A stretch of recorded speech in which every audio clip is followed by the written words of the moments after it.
வணக்கம். எனவே பேசுவோம். நம்ம எனவே பேசுவோம் சேனலுக்கு சப்ஸ்கிரைப் பண்ணி பெல் பட்டனை அழுத்தி ஆதரவு கொடுங்க. ஒரு வாரமா பயங்கர டிப்ரிவிஷன்ங்க.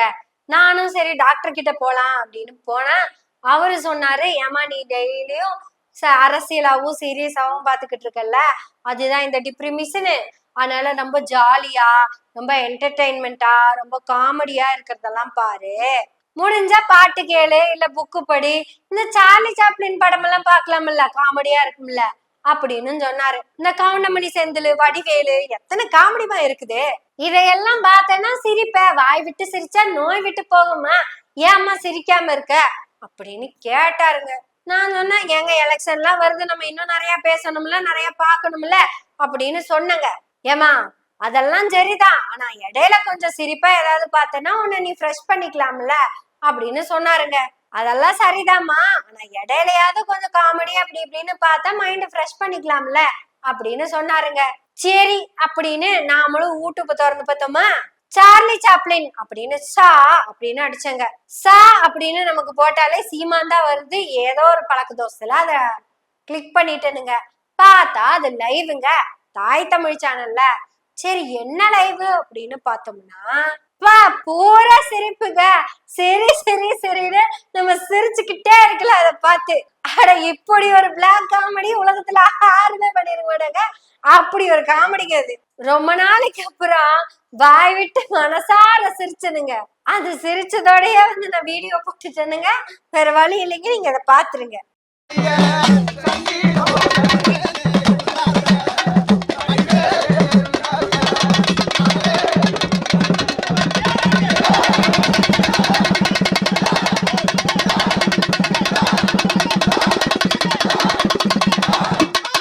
அதுல என்ன நடந்துச்சுன்னா பூரா சிரிப்டா. என்னால நம்ம பேசிடுவோம். நம்ம செல்ற பையன் இருக்கான் இல்லைங்க, நம்ம செல்ற பையன் சிரிப்பு சீமான், சிரிப்பு சீமான் ரொம்ப சீரியஸா ஒரு வேலையை பார்த்துட்டு இருந்தாருங்க.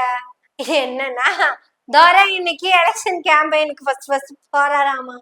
அதுக்கான கோமாளி குத்து தான் அங்க நடந்துகிட்டு இருந்தது. சீமான் நிக்கிறாருங்க, சுத்தியும் கொஞ்சம் பேர் நிக்கிறாங்க.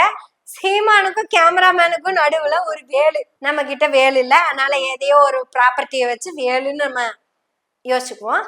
ஒரு பூசாரிங்க, தமிழ் பேசுற பூசாரி, வெளியே இருக்கிறவர்ல அதனால தமிழ்ல பேசுறாரு. லொகேஷன் எங்கன்னு சொல்லிடணும்ல, திருத்தணி 365 படிக்கட்டுக்கு கீழே இருக்கிற இடத்துல சீரியஸா எல்லாருமே சேர்ந்து சீமானுக்கு வேண்டி பூஜை பண்றாங்க. எதுக்கு? ஜெயிக்கணுமாமா இந்த எலெக்ஷன்ல. அவனுக்கு தான் டெபாசிட் வாங்குற ஐடியா இல்லைன்னு அவனுக்கும் நல்லா தெரியுமே. அட மொத்த கட்சியும் டெபாசிட் வாங்கிட கூடாதுங்கிற முடிவோட இருக்கிறவன் தானே அவன். What is the formula behind NTK? எல்லாத்துக்குமே தெரியும். The formula behind NTK is whenever the whole NTK party lost, Seeman will win. அதாவது கட்சி தோக்க தோக்க சீமான் ஜெயிச்சுக்கிட்டே இருப்பான். எப்படி? அதுதானே ஃபார்முலா. என்டிகேவோட ஃபார்முலாவை என்னன்னு தெரியாத இந்த மத்த ஆட்கள்லாம் சீமானுக்கு தெரியும். சீரியஸா, ரொம்ப சீரியஸாங்க, பாருங்க தெரியும். இத்தனை நாளா ஆளை ஏமாத்துறேன்னு அங்க வருத்தப்பட்டு, இத்தனை நாளா மக்களை ஏமாத்துறேன்னு வருத்தப்பட்டுக்கிட்டு இருந்தோம். இத்தனை நாளா ஆளுகளை ஏமாத்திட்டு இருந்த, இப்ப வேலையும் ஏமாத்த ஆரம்பிச்சிட்ட. வேலுக்கு பொட்டு வைக்கிறாங்க, சீமானுக்கு பொட்டு வைக்கிறாங்க. வேலுக்கு மாலை போடுறாங்க, சீமானுக்கு மாலை போடுறாங்க. வேலுக்கு பச்சை துண்டு, சீமானுக்கு பச்சை துண்டு. இந்த எல்லா ப்ராசஸும் முடிச்சு வேலை எடுத்து சீமான் கையில கொடுத்த உடனேயும் ஆடா சின்னத்தாயி படத்துல வர வினு சக்கரவர்த்தி மாதிரியே இருந்தாருங்க. இதே மாதிரி ராஜ்கிரனும் கொம்மன் படத்துல போய் நிப்பாரு தெரியும். ஆனா சின்னத்தாயி பாட்டு தான் ஃபேமஸ், அந்த பாட்டே பாடிடுவோம். கோட்டைய விட்டு வேட்டைக்கு போனா சுடலமாட சாமி, சுடலமாட சாமியும் நீதான், பூசாரி நீதான். சுடலமாட சாமியும் நான் தான், பூசாரி நான் தான். பூசாரியும் நான் தான், சாமியும் நான் தான். சாமியும் நான் தான், பூசாரியும் நான் தான். உங்களை ஏமாத்தினதும் நான் தான், அதுல இருந்து சம்பாதிக்கிற ஆளும் நானே தான். இப்படியாக சீமான் முதலாக வேட்டைக்கு புறப்பட்டு விட்டார். சுடலமாட சாமி வேட்டைக்கு போற மாதிரியே மேக்கப் பண்ணி விட்டாங்களே. படத்துல கூட கதை இருந்தது, அந்த கதைக்கு ஒரு என்டர்டைன்மெண்ட் பர்பஸ் இருந்தது, அதனால பார்த்தோம். ஆனா இவன் சீரியஸாவே இதெல்லாம் முடிச்சுட்டு போறானுங்க. ஆனா கொஞ்சம் கூட கூச்சலாச்சுமே இல்லாம சிரிக்காம செய்யறாங்க. அட இதே மாதிரி தான் அவ்வளோ பெரிய மேடைய போட்டு 117 117 233 டம்மி கேண்டிடேட்டை போட்டு இவனையும் சேர்த்தி 234 டம்மி கேண்டிடேட்டையும் நிக்க வச்சு பேசுனா பாத்தீங்களா? அப்போ இதே மாதிரிதாங்க கொஞ்சம் கூட சிரிப்பே இல்லாம சீரியஸாவே பேசுனா. ஆனா நமக்கு அப்பெல்லாம் எந்த சிரிப்பு வரலைங்க. ஆனா இன்னைக்கு உண்மையாலுமே மனசு விட்டு சிரிச்சிட்டேனுங்க.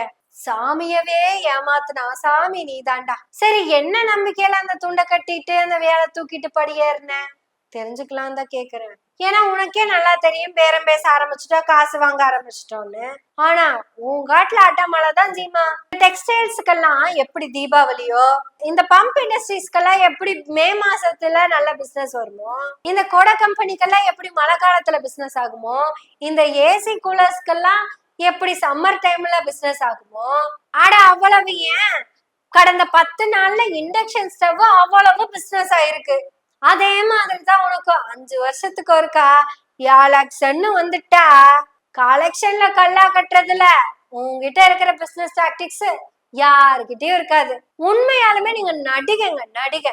ஏன்னா சாமியெல்லாம் துணைக்கான கூப்பிட்டு, சரி உங்க கட்சியில கேண்டிடேட்ஸாவே கொஞ்சம் இஸ்லாமியர்கள் நிக்கிறாங்கல்ல, அவங்களுக்கெல்லாம் இந்த முருகன் சப்போர்ட் பண்ணிடுவாரா? அதையெல்லாம் கூட விடுங்க, நீங்க உண்மையாலுமே முருகன் கிட்ட சப்போர்ட் கேட்டுதான் போயிட்டு இருக்கீங்களா?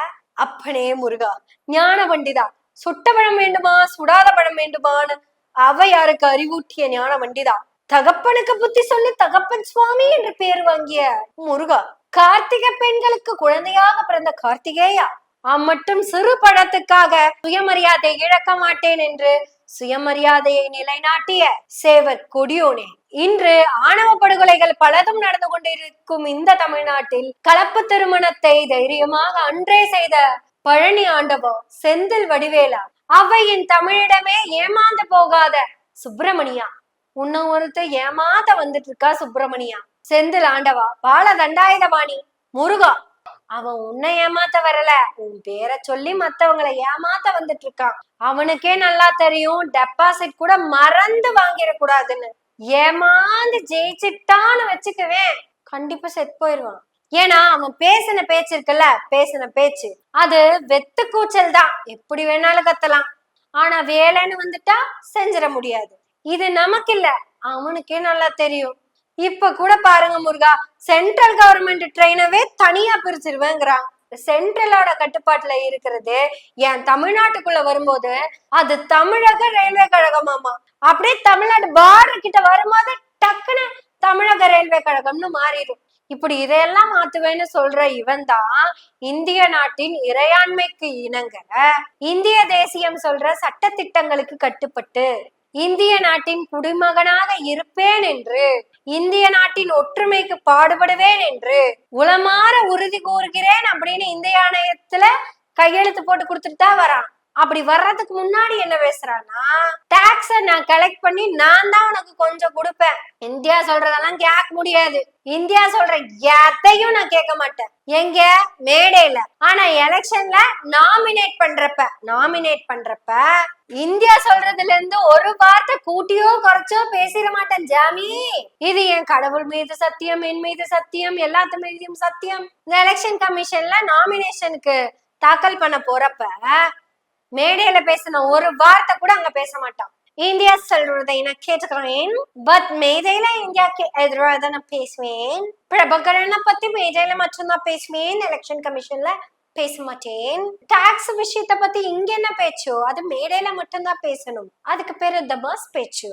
ரயில்வே டிபார்ட்மெண்ட் இந்தியன் ரயில்வேவாவே இருக்கட்டும், நோ ப்ராப்ளம். இப்படி எல்லாத்தையும் அக்செப்ட் பண்ணி கையெழுத்து போடுற இவன் தான் ஜெயிக்கிறதுக்கு ஆசைப்படுவானா முருகா? சொல்லுங்க முருகா நீங்க. ஏன்னா ஜெயிச்சுட்டானா கையெழுத்து போட்டது இல்ல அப்படின்னு பேசணும். தோக்குறவனுக்கு என்ன வேணா பேசலாம்ல, கையெழுத்து போட்டா என்ன போடாட்டி என்ன.